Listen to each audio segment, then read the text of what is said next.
It's Thursday, September 26th, right now on CNN This Morning.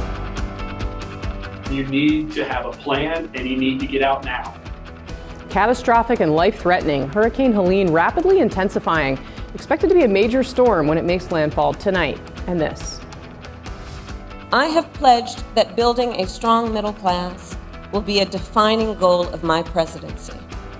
A direct appeal. Kamala Harris making her pitch to the middle class. Are undecided voters buying it? And this. These charges will be entirely false, based on lies. Indicted. The mayor of New York facing criminal charges after an investigation into corruption and illegal campaign donations. And later. So Nevada, get out and vote. We win this state, we're going to win the whole thing. We win this, we're going to win. In our battleground beat, taking a bet on red or blue with only 6 electoral votes, Nevada could tip the election. The state's attorney general joins us live.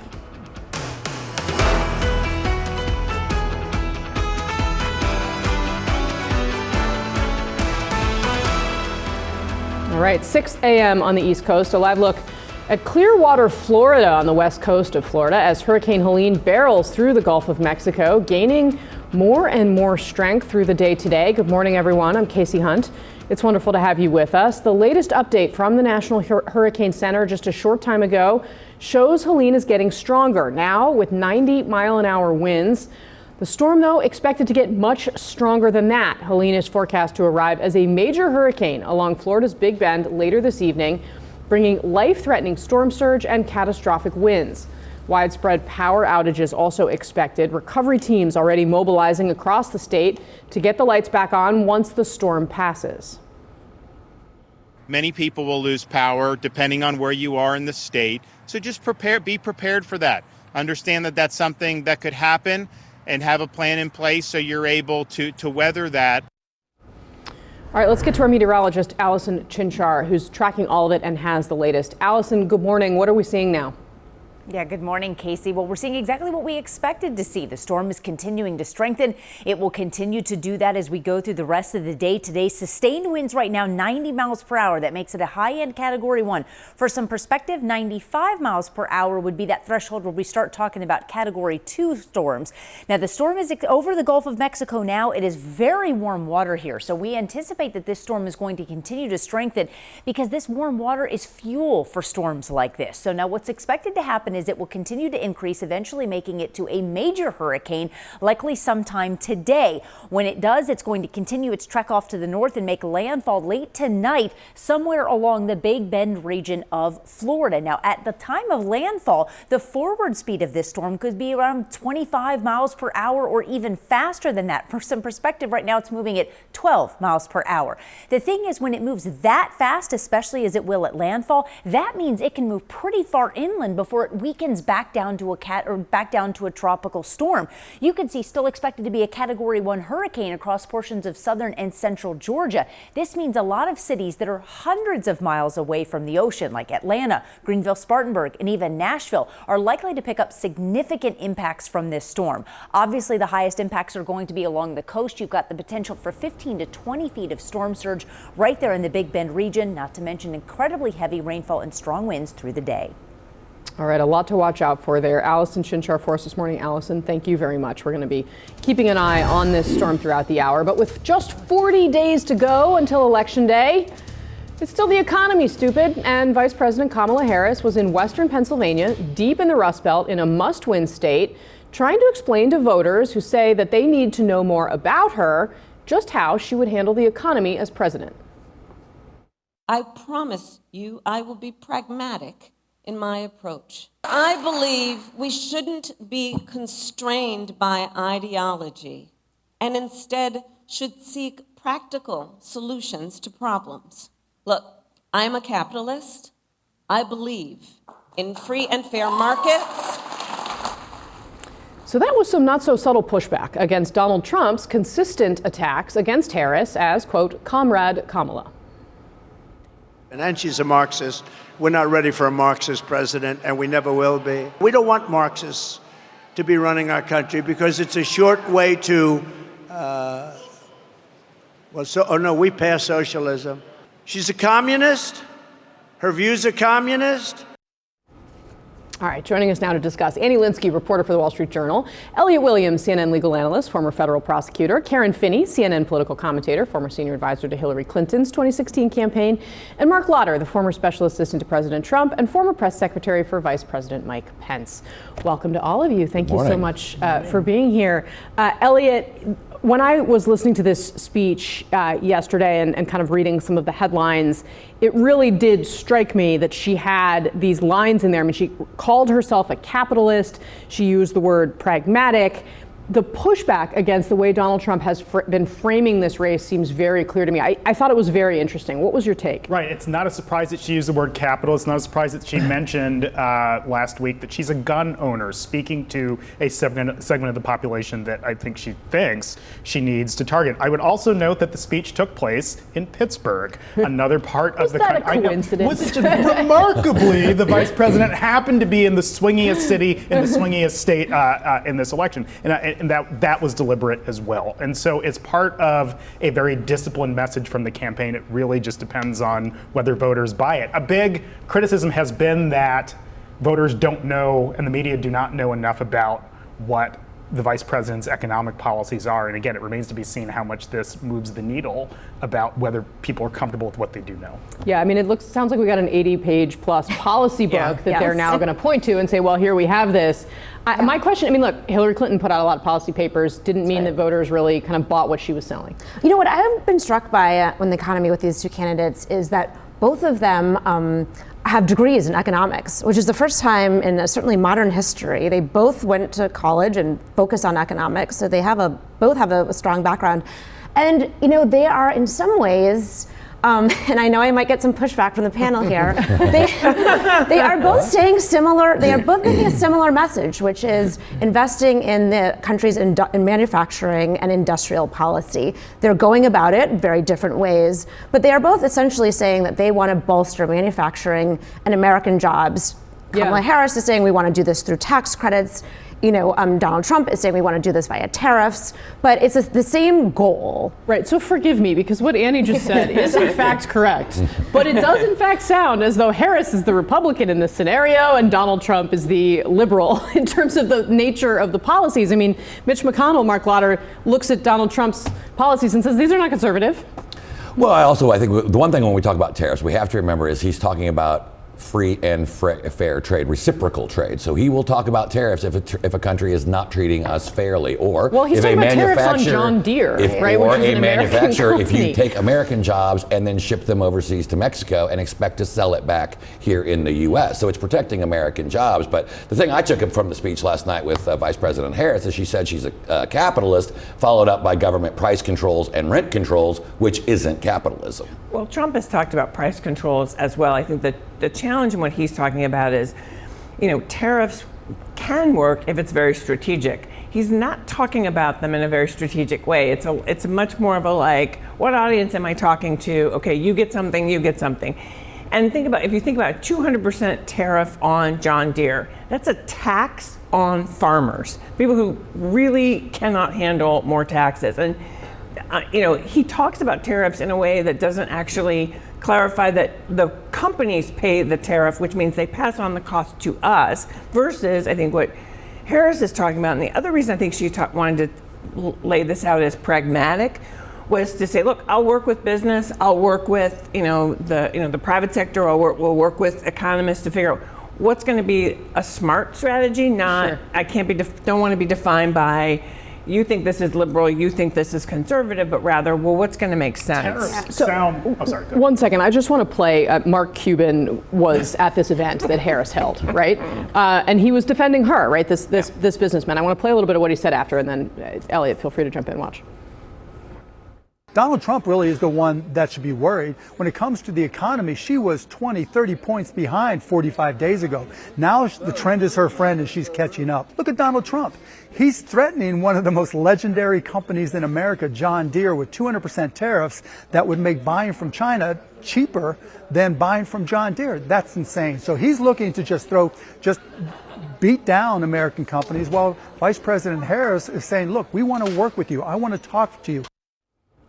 So a couple things. What he's saying there, and it's a fact, Kamala Harris has cut into Donald Trump's lead on the economy, which was and certainly is to some extent. But look, if she's going to win the election, that's why. She's chipping away at it. It's just, the point I was going to make before is that tariffs sound like such a great idea when you frame them in terms of this is about protecting American business and American consumers. The problem is that when you start talking about slapping tariffs on goods that might be coming from England and our allies or countries that we trade a tremendous amount with, that can carry, as Karen was saying, a tremendous cost to actual consumers in America. But to your point, though, it does sound good. And this is about messaging. And that's what Trump is great at, Yeah, right? that's what he's great at. And when you start talking about tax credits, it's harder for people to understand. And I thought her point of saying, what Trump is saying is not serious was an interesting one. It's a way for her to sort of ratchet down the rhetoric, which we've talked about before on this show, but also kind of poke Trump and get at this point that this is kind of a broad-based concept that he's trying to The one lay challenge Kamala Harris faces is that the American people's hopes and aspirations are to not get sticker shock at the grocery store and the gas station, and she has no answer for that, and that's going to be really ultimately her undoing. It's going to be. We unfortunately have to go to break, Karen. But she has been separating herself from Biden in certain ways, and I think some of the stuff may be out of her direct control and is going to have a huge impact. I think you're right about that. All right, coming up next here on CNN This Morning, New York City Mayor Eric Adams is defiant, insisting that he is innocent and refusing to step down after being indicted. Plus, calls for a ceasefire. The U.S. and its allies banding together, asking Israel and Lebanon to ease tensions. And we, of course, continue to track Hurricane Helene. It's a monster of a storm expected to have catastrophic consequences. We're expecting 8 to 12 foot of storm surge. That is catastrophic, life-threatening floodwaters.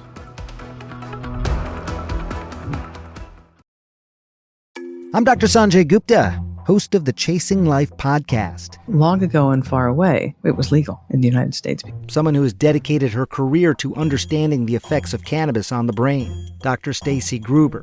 In 1850, doctors prescribed cannabis. We're going to have a really frank conversation about where things stand with cannabis right now and what this rescheduling could mean for its future.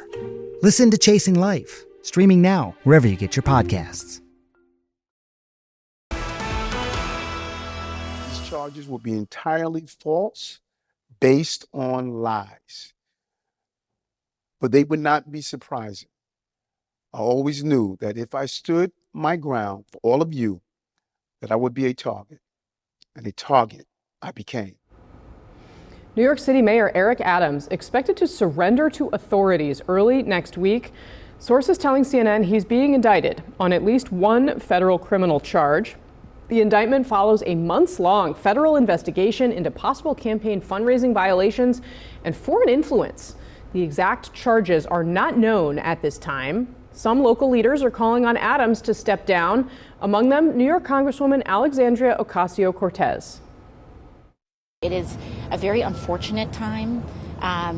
We do not want to see this happening in our city, but unfortunately it is. And I think for the best of the city, and so that we can continue to staff the administration of the city, it would be best for Mayor Adams to step aside. So Elliot Williams, what do we know about what's going on here, the foreign influence piece of this? And we've seen a number of resignations across his aides. I mean, this is kind of all falling apart. It's not just resignations, it's even before the resignations, the searches of people's homes, the searches of people's devices, the seizing of Eric Adams' own cell phones and personal devices and so on. So it was clear that something was brewing. Now, what's going on is allegations, at least right now, and the rumored allegations, we haven't even seen the indictment yet, of, in effect, influence peddling with the Turkish government. It's the fundraising and providing things to individuals there, including through some staff in his office. The thing that I was thinking about just this morning, anybody watch, and you've got Baltimore connections, The Wire, the TV show. Okay. Of course, yes. No, and I mean, and not even joking aside, two things tend to really do big city mayors in. It's the fundraising, as happened to Clay Davis in the show, but also the cronies around them that will not tell them no when people show up with bags of cash and asking for favors and so on. Now, there's no bags of cash in New York, but it's the same general pattern of conduct. It's not getting in the way of either the mayor's or other people's impulses. It's happened before. And just given the proximity that we've seen to the mayor of the kinds of people that were being searched, charges here are probably inevitable. Yeah, I mean, this is just like a shocking. When I woke up this morning, I was like, I'm sorry, they did what? They indicted the mayor of New York? But Karen Finney, we're also apparently hearing that if in fact he does step aside, first of all, I'm interested to know if you think he should step aside, but we're also hearing that if there's a special election, one Andrew Cuomo, according to our reporting, has been telling those around him he would run if Adams left office and a special election were scheduled. If Adams resigns before the last week in March, the acting mayor has to put one on the calendar. Yeah, good luck with that, Andrew. What a stupid idea. I mean, he just is jonesing for power or attention. I don't know. He doesn't realize it's like, just shut up and go away. We're not interested. That being said, I'm sure I'm going to get, here's some blowback on that one. I was going to say, I think we just had a little tweeted clip right there. Yeah. Your phone going off? But no, I mean, seriously, because I know something about some of the charges against him, and it was quite disgusting. Again, you're talking about Andrew Cuomo. Andrew Cuomo. With regard to the current mayor, I think, we don't know what's in the indictment, and we don't know the charges. I think with more information, I mean, I understand his instinct to try to do damage control, and which is what you do. You go out and you say, I'm being attacked, but if indeed the charges are as serious as they sound, and this has been coming for quite some time, as Elliot pointed out, I mean, we've seen also people around him, with investigations and their homes being raided and such. So he might have to step down. I mean, it may get to that, particularly because, as tends to happen, look at Bob Menendez, it becomes such a distraction and it takes away from actually doing the job. Even in the absence of his getting charged, the amount of people around him, including the school's chancellor just yesterday or the day before, it puts a cloud over his administration, making it impossible for him to serve. Ed Koch, who might be one of the more iconic modern American mayors in New York's history, served 2 very successful terms, but his whole 3rd term was clouded by all of this nonsense around him, with the people around him all getting indicted. One man ended up committing suicide. It was sort of a mess. And when we look back at the Koch years, that final term kind of becomes his legacy, and Eric Adams has to think of that. One of the interesting things I will be interested, though, is in a if this comes to a special election, I mean, Andrew Cuomo comes in with massive name ID and massive fundraising abilities, and in a shortened, compressed, obviously it's basically a Democrat primary, are you able to sneak through that way because you have the name ID and the fundraising advantage that some of these other candidates may not have? Well, there are a lot of important people in New York. I mean, you don't know who else is going to jump into that fray. But I just kind of think, just taking a step back for a second here. I mean, 2 years ago, Eric Adams was just flying so high, particularly in this town. Yeah, I remember seeing him at the Gridiron Dinner. He was driving in the Beast. He was at the UN with Biden last night at an event in the Met. Oh, was he really? Yes, he was. And of course, Merrick Garland, Biden's AG, was busy indicting him. My gosh, yeah. Right, and the Turkish government was there too, I believe. I mean, maybe not at the event, but in New York City. But yes, they're there I'm for sure UNGA. representatives are here for UNGA. Yes. Yeah, they're there for UNGA. So, but I just kind of think about that. He was, a lot of Democrats saw him as a leader on messaging on crime and also on immigration issues that they were having a difficult time sort of moving to the center on. And so just for me to see this incredible fall from grace, where he was a promising national leader, I mean, it's incredible. It's really remarkable. It's a really good point. I'm glad you brought that up. All right, still to come here after the break. Hurricane Helene making its way to the Florida coast. We're tracking the latest on this potentially catastrophic storm. It's forecast to make landfall later on this evening. Plus, the controversy over baseless claims on Haitian migrants continues on Capitol Hill.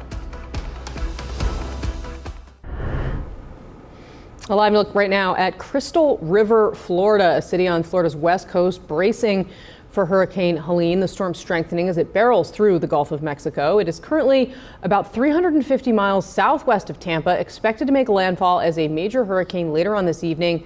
Officials warning the storm surge in some areas could get as high as 20 feet. We're going to keep our eye on it throughout the morning and the day today. But let's turn now to this story from Capitol Hill. Republican Congressman Clay Higgins of Louisiana facing backlash after he posted this yesterday. He wrote, quote, LOL, these Haitians are wild, eating pets, voodoo, nastiest country in the Western Hemisphere, cults, slapstick gangsters, but damned if they don't feel all sophisticated now, filing charges against our president and VP All these thugs better get their mind right and their ASS out of our country before January 20th. Higgins deleted the tweet after his Democratic colleague, the chairman of the Congressional Black Caucus, Stephen Horsford, confronted him about it, leading to a heated exchange on the House floor. House Speaker Mike Johnson later weighed in on the controversy. He was approached on the floor by colleagues who said that was offensive. He went to the back. I just talked to him about it. He said he went to the back and he prayed about it and he regretted it and he pulled the post down. That's what you want a gentleman to do. I'm sure he probably regrets some of the language he used, but we move forward. We believe in redemption around here.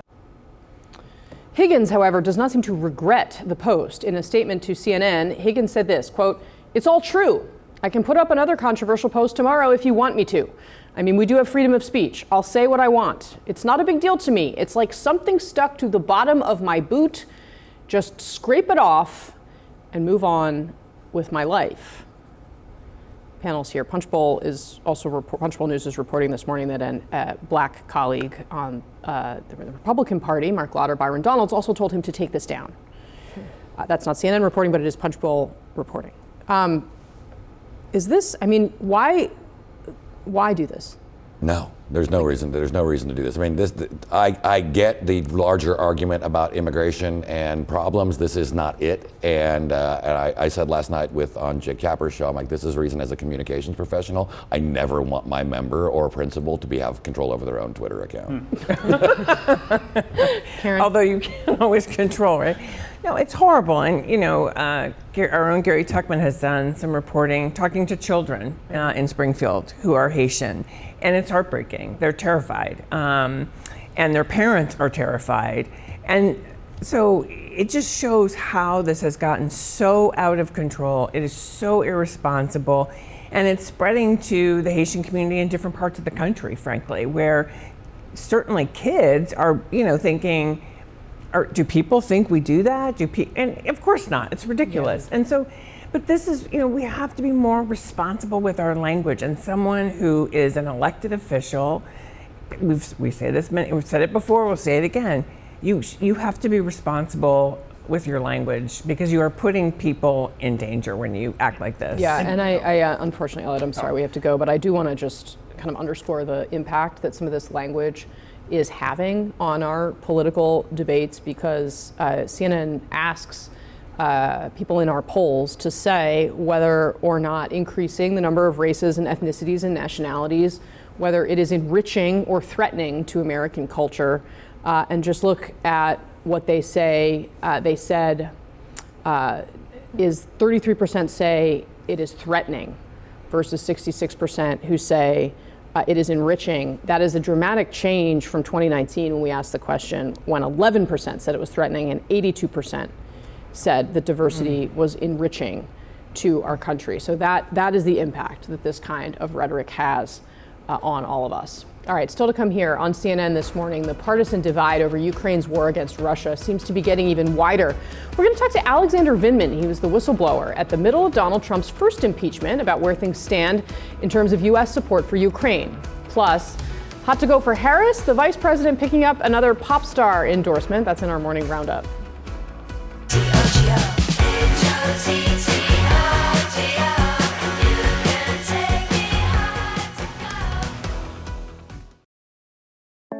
5 times a day, CNN brings you 5 stories that'll get you up to speed on your day.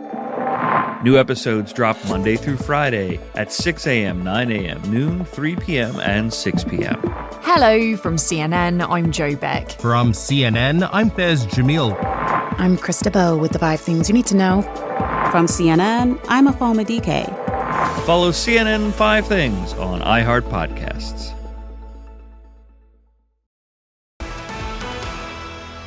Look at the war in Ukraine, and I think it's something we have to have a quick discussion about because the president of Ukraine is in our country, and he's making little nasty aspersions toward your favorite president. Those cities are gone. They're gone. And we continue to give billions of dollars to a man who refuses to make a deal, Zelensky.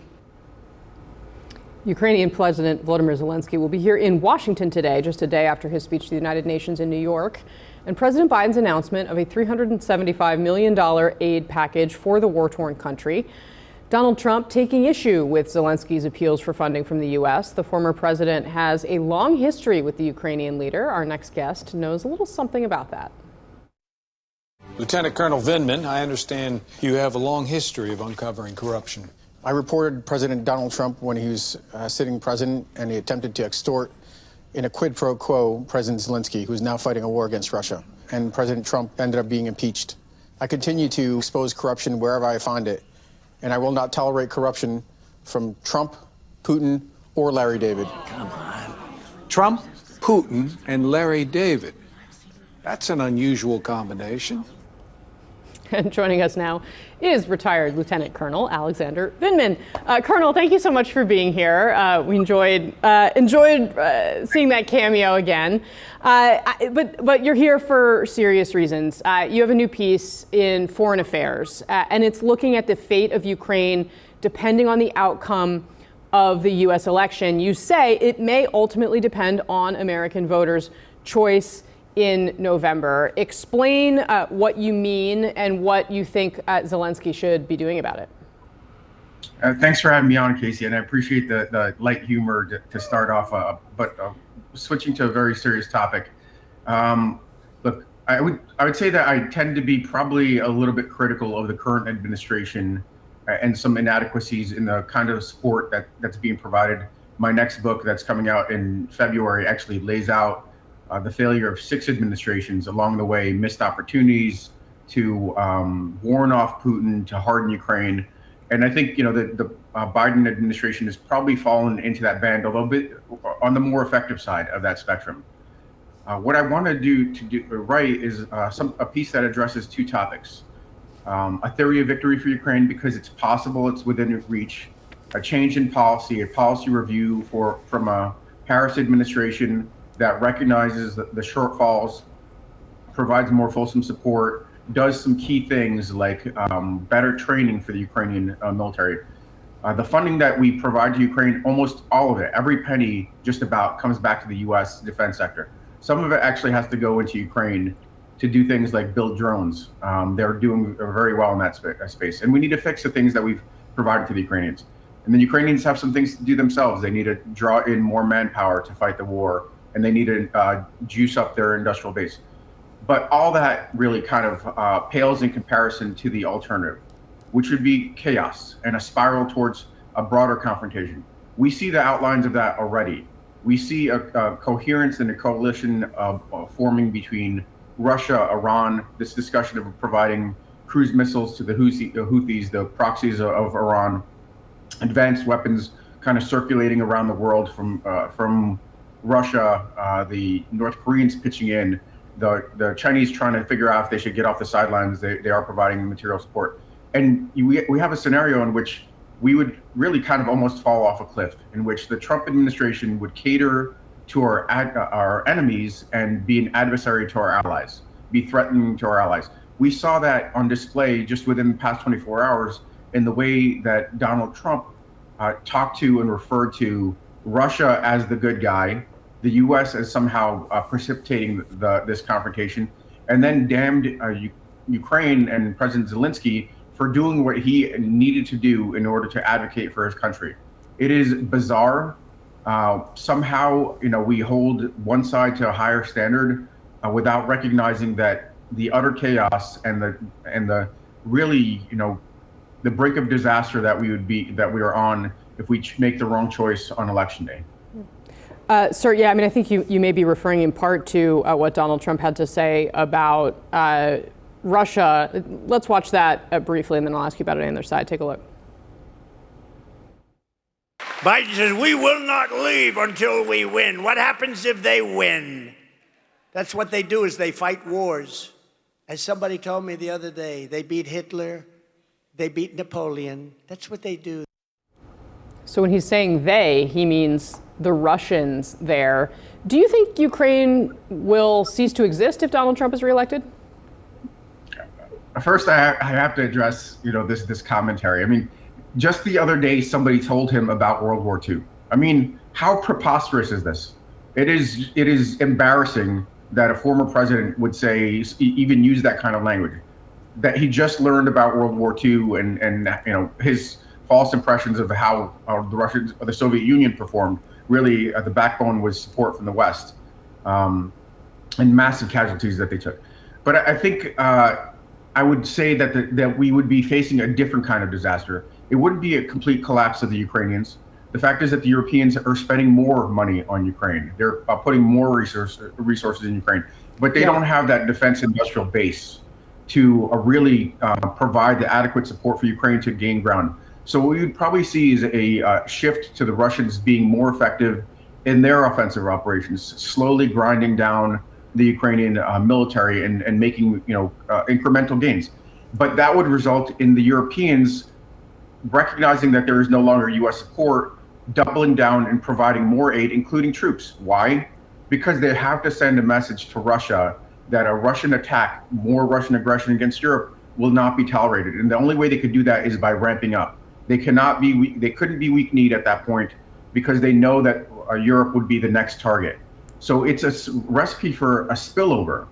And that's what Donald Trump would be creating. He would be creating a larger war. It's a war that's already expanding in different hybrid spaces, including, like I said, these cruise missiles, these coastal defense missiles that are being for the Houthis. And Donald Trump would oversee that. He would oversee a much more dangerous world that should not be underestimated. The threat would not just remain overseas. It would migrate over to the United States. And we would be in a precarious situation, but without allies. We cannot allow something like this to happen. I can't underscore this enough. The time to make that decision will be November 5th. Everything kind of revolves around the outcomes in our election that will drive consequences both domestically and overseas. All right, Lieutenant Colonel Alexander Vindman, thanks very much for your time today. I really appreciate your insights. I hope you'll come back. Thank you, definitely.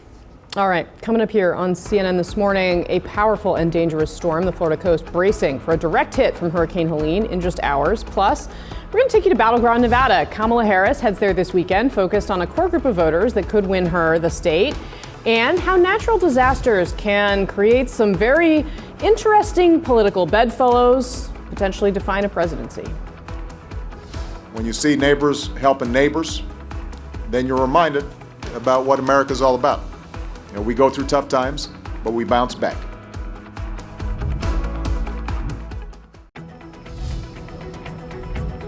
All right, 47 minutes past the hour. Here's your morning roundup. Hurricane Helene racing towards Florida's Gulf Coast. The storm forecast to make landfall as a major one later today. There is a runway for this to rapidly intensify. That's just a fact. You're going to have impacts far beyond the eye of the storm. That's just a fact. Officials urging residents to finish preparing for the storm's arrival within the next few hours. And then, one of the summer's biggest pop sensations, Chappell Roan, weighing in on the presidential election, but she says she's not making an endorsement. So, yeah, I'm voting for Kamala, but I'm not settling for what has been offered because that's questionable. Okay. There you have it. Let's turn now to our battleground beat. The big story at this moment, Nevada. With all the votes now tallied, Senator Bill O'Brien's lead over President Selina Meyer is now less than 0.5%, which by Nevada state law would allow for a possible recount. Do we actually have a chance in Nevada? Nevada. Oh my God, I get to be president. I don't have to move. What do we do? Well, ma'am, we need to be sure that when we get on the ground... No, shut up, Ken. You already lost Nevada for me once. Nevada. A recount in Nevada. Maybe not totally off the table in this election year, given how tight the race is in that state. Kamala Harris is returning to Nevada this weekend for another campaign rally. It's a key place to court the Latino vote, some of Nevada's Hispanic voters, telling CNN's John King what they're looking for this election. I've seen people on social media, Hispanics, sharing that post that I'm not with her. I'm like, whoa, even people that I know that they don't have a legal status in this country, are doing that. They think he'll make the economy better. Yeah, that's exactly what it is. Yeah. That's exactly what it is. It's all that. It's 100% that. We need a different plan to get over the hump with this inflation that has caused severe damage to a lot of businesses. I've heard about, that we immigrants are the worst, and we're coming from mental institutions and jails and everything else. It is very insulting. All right, joining us now is Nevada's Democratic Attorney General, Aaron Ford. Sir, thank you so much for being on the program this morning. I really appreciate it. We, of course, have talked so much about Latino Hispanic voters, such a critical piece of the electorate for Kamala Harris in your state. She's clearly doing better in the state than Joe Biden was when he was at the top of the ticket. But you heard one of those voters there talk especially about inflation, and that has really hit a lot of these communities so hard. In your state, hospitality workers, etc. Donald Trump has been talking about not taxing tips, for example. What does Harris need to do to convince those voters that they should stick with her after the years that they've been fighting with inflation? Well, good morning from Las Vegas, Nevada. I'm glad to hear you pronounce it correctly. It is 3:45 out here. Never too early to be on the phone and talk about the importance of Nevada in this election cycle. But to your question, I think Kamala Harris is doing exactly what she needs to be doing, and that's talking about what she calls the opportunity economy, one that does more than just allow people to make it. It allows them to get ahead, focusing on things like inflation that she's talking about, ensuring that price gouging is under control, ensuring that people are given $25,000 if they're first-time home buyers, talking about things that are important for everybody to move to the next level, the next station in their lives. Is one of the most important things that she could be doing and that she is doing out here in Las Vegas, Nevada, and that's what's going to help sway this election in her favor. Mr. Attorney General, do you believe that she is leading in Nevada right now? How concerned are you that Trump might carry the state? I do believe she is leading. I think we've seen a swing from Mr. Biden, unfortunately, being a little bit below in the polls, but in margin of error, to Kamala Harris being ahead in the polls within margin of error, to be sure. We're a purple state, and you have to run purple. So you have to ensure that, as Kamala Harris has been doing, you pay attention to our state. She's been here more than a half a dozen times. Is coming here on Sunday to continue talking to us, and I think that again, that's going to help push this election into the win bracket for her. Sir, the Senate race is also getting considerable attention in your state, and polling seems to show a much wider gap between the Senate candidates. It's not clear how much credibility that polling has necessarily. Are you confident Jackie Rosen is going to win this race, and is she running ahead of Kamala Harris? So you are correct that polling in Nevada is notoriously and historically difficult to do, and it's difficult to believe oftentimes. But I do believe, as do most folks here, that Jackie Rosen is indeed running ahead of the ticket. She will be prevailing. Jackie has done a tremendous job for the people of the state of Nevada, and she's being rewarded for that by the numbers of the polls as they're showing. She's leading, again, atop of the ticket. She's leading by more over Sam Brown than Kamala Harris is right now over Mr. Trump. I do think those numbers are going to tighten, but at the end of the day, Jackie Rosen will return as our U.S. Senator. And finally, sir, before I let you go, are you confident in the infrastructure that Nevada has set up in a situation where we've already had Donald Trump talking about the potential for rigged contests? In a very close election, there are clear signs that he may be challenging results. Are you ready for that? Absolutely. I'm known to say that we stay ready so we don't have to get ready. My office last go around in 2020 had to fend off and defend against no less than half a dozen frivolous, meritless lawsuits that were filed against the state of Nevada, arguing that the integrity of our elections have been undermined. And at the end of the day, again, we were able to prevail those lawsuits because they were wrong. And we view that as a test run for 2024. And we were correct about that. They've been suing us for months now, and they've been losing in court again. We will continue to lose in court because my lawyers, again, understand the importance of what the law says. We understand the facts here on the ground. We have some of the freest, fairest, most open and secure elections in the nation, and we will continue to support that, along with my Secretary of State, who's my client, Francisco Aguilar. We work very hard to ensure that people can trust and believe in the outcomes of this election, and we will defend that in lawsuits, these frivolous lawsuits that the GOP continue to file. All right, Nevada Attorney General Aaron Ford. Sir, thanks very much for being on the program. Really appreciate the very early wake-up call. And I do hope it wasn't too bad and you'll come back and join us again down the road. Thank you. Anytime. Cheers. All right, let's turn now to Hurricane Helene because it's bearing down on Florida and it's just weeks out from an election day. It's another reminder about how politics and hurricanes, weather, natural disasters can collide to create some presidency-defining moments. Again, I want to thank you all for, and Brownie, you're doing a heck of a job. The FEMA director's working 24 hours. You may remember that clip of President George W. Bush praising his FEMA administrator, Michael Brown, in the wake of Hurricane Katrina 2 decades ago. For many critics of FEMA's response, Brown was not doing a heck of a job. He resigned from that post just 10 days after those comments from Bush. Donald Trump had his own post-storm moment, including this visit to Puerto Rico, where he tossed paper towels to people waiting for assistance after Hurricane Maria. And of course, hurricane responses can remain one of the last events that can cut through divisive politics and bridge partisan divides. Just 2 years ago, another Florida storm brought together President Joe Biden and Governor Ron DeSantis, who was just a few months away from announcing his campaign for the Republican nomination. And of course, President Obama had this notable election year moment just days before his bid for re-election, visiting New Jersey after Hurricane Sandy. The Republican governor at the time, Chris Christie, putting aside election politics to praise the federal response. This is so much bigger than an election. This is the livelihood of the people of my state. And what they expect me to do is get the job done. And when someone asks me an honest question, I give an honest answer. How's the president been to deal with? He's been outstanding to deal with on this. Very interesting set of old footage that sets up, of course, we're not sure yet how bad this storm is going to be, Elliot, but man, I mean, I was covering the Romney campaign when that was happening, when Superstorm Sandy was happening. They could not have been angrier at Chris Christie for literally embracing President Obama. And I say this as a proud son of the great Garden State of New Jersey. Universally, Chris Christie was praised for his conduct and management following Hurricane Sandy, on all political sides. And but he got skewered for that hug.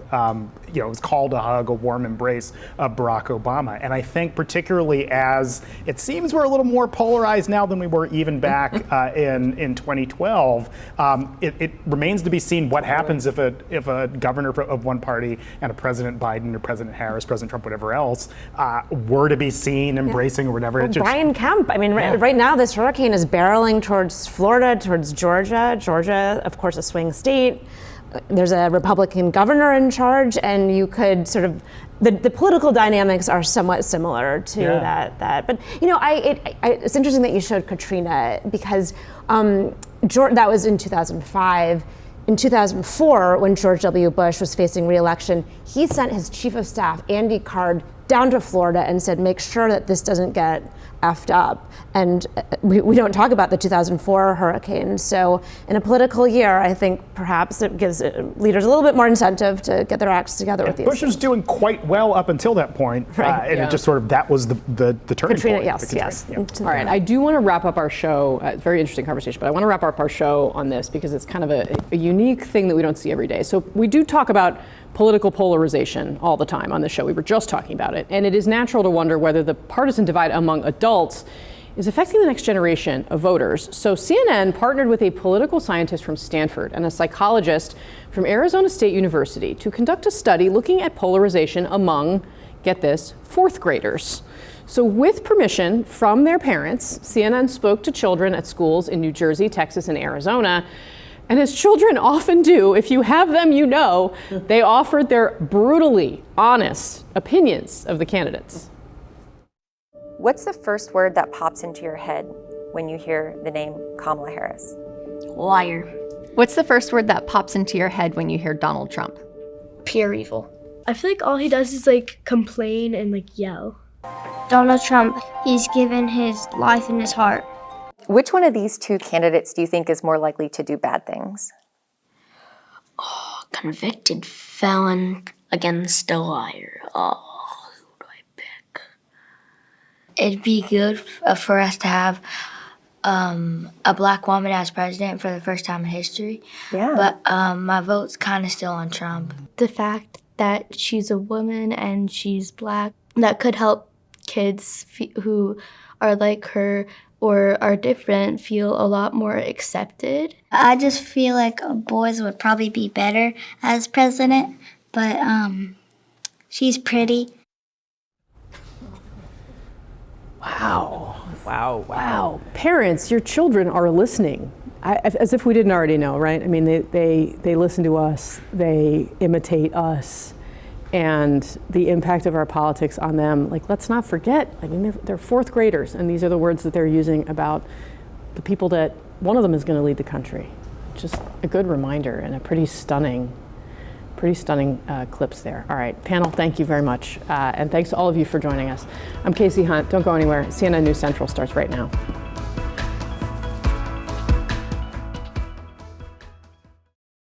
Don't miss the new CNN film about the man who redefined American political campaigns. He is the smartest son of a who's ever done this for a living. Carville, Winning is Everything, Stupid. Saturday, October 5th at 7 Eastern on CNN.